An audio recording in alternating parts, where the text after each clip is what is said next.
Last week we looked at the parable of the prodigal son, and we walked some in the younger brother's shoes.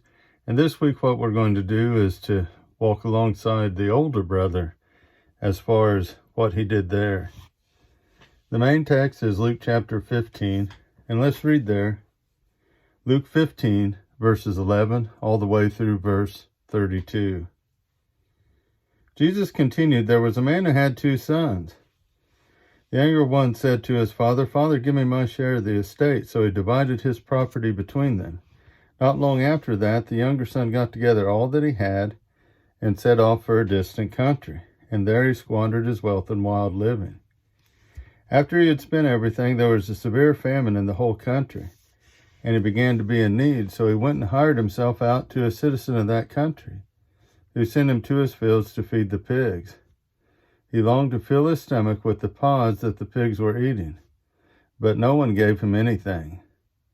When he came to his senses, he said, 'How many of my father's hired servants have food to spare, and here I am starving to death?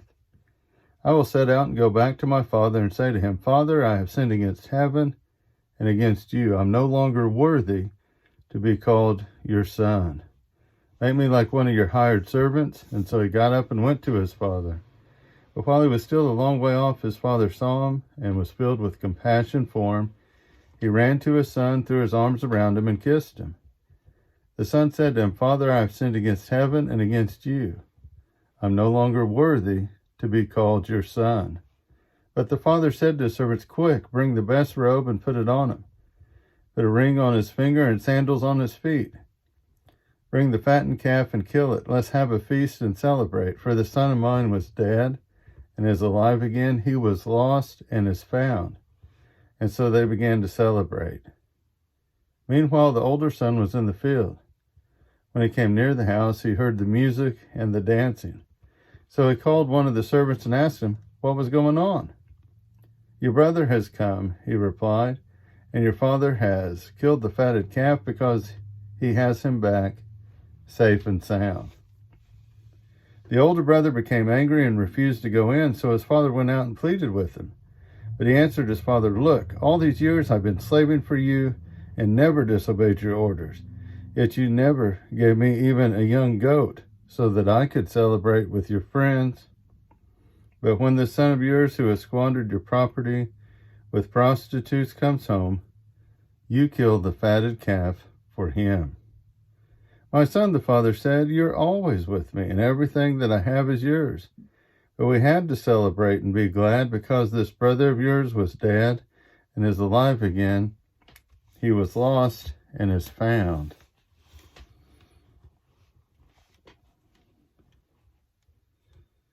Well, see, we can ask these questions. Where was the older brother? Well, he was working.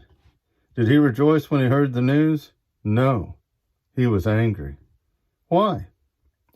He was angry because his brother had done it again. He had taken advantage of his dad by taking the money early, and now it was all gone, and he was running home to Daddy, telling him his sob story, and Dad was buying it again. With an attitude like this, the younger brother better be thankful that the father saw him and not the older brother, because if his older brother had seen him, he might have ran out there not to hug him, but to give him a beating. Big brother sure would not have been a good comforter. You think about Job. Job had similar comforters in his time of need. In Job 16 and verse 2, he says, "Miserable comforters are you all." There are too many miserable comforters today. If you have a bad back, they tell you, lose weight. If you're sick, they tell you, well, stop being so lazy. If you have a crisis, they tell you, live right. Well, we all know that skinny people still have bad backs, that hard workers get sick too, and even good people have problems. Those in churches who feel like the older brother need to be more sympathetic and more helpful to the prodigals. Now, when I make these statements, I direct them as much at myself as anyone else.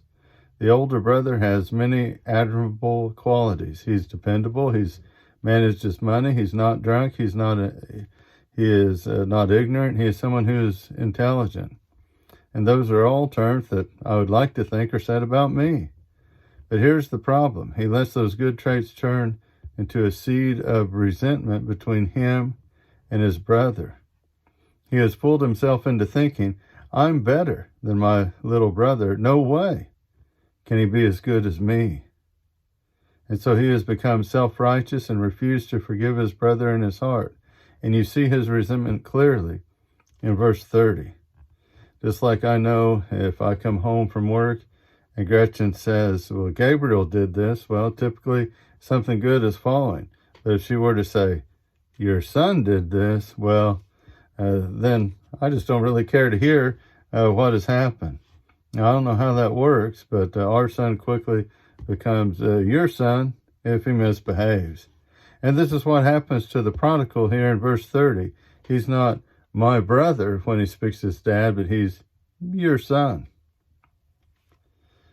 And here we see a great trait of the Father. He loves both his sons and their weaknesses.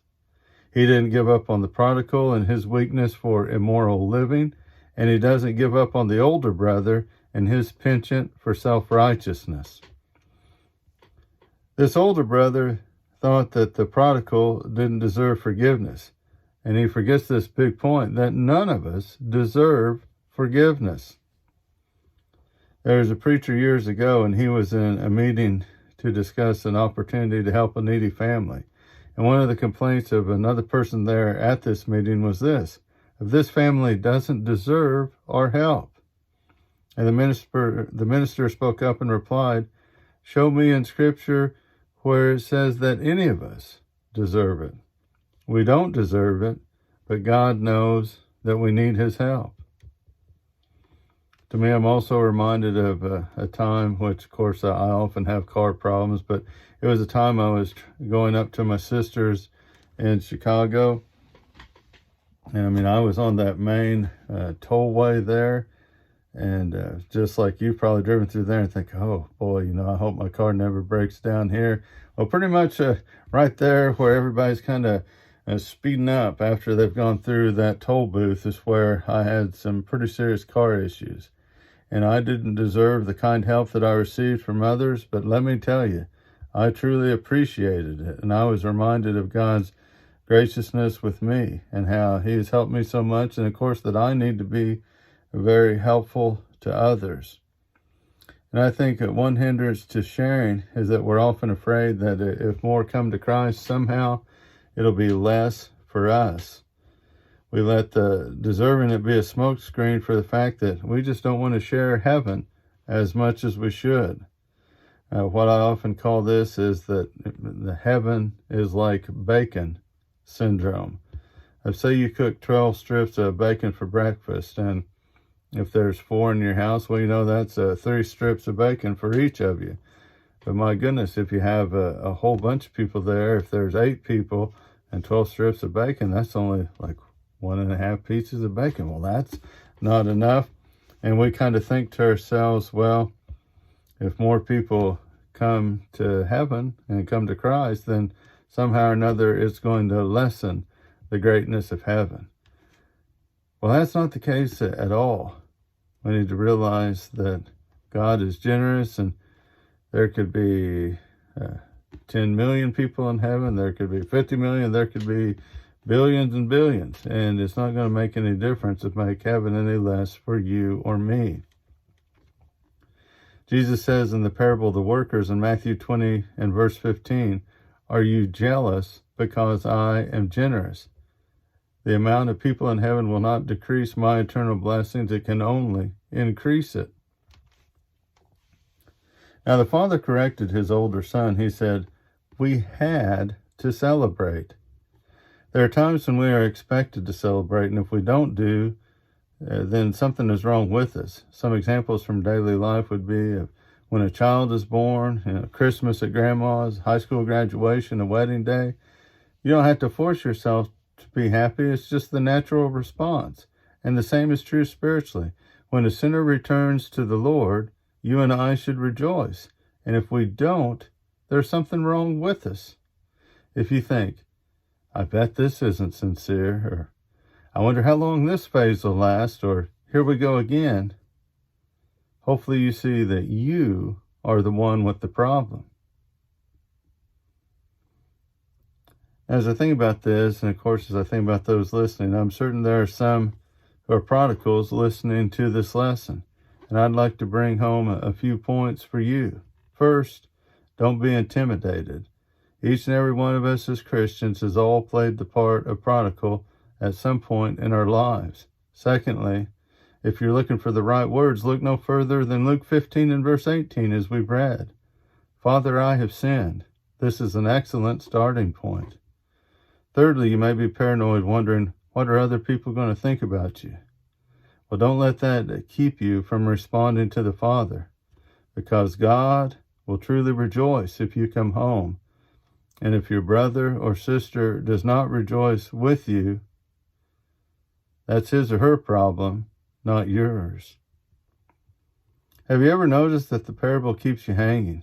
Did the older brother live in his resentment and self-righteousness, or did he get over himself and go inside and rejoice with the family? And the same question awaits Christians every time they read this parable. What are you going to do when the prodigal comes home? Whether that's today or sometime in the future, what are you going to do? Will you do the right thing? Will you rejoice like the Father? If you need the help of the Lord in any way, I sure hope that you'll reach out to me and let me know how I can be of help and service to you. I thank you very much for listening, and I hope that you have a great day.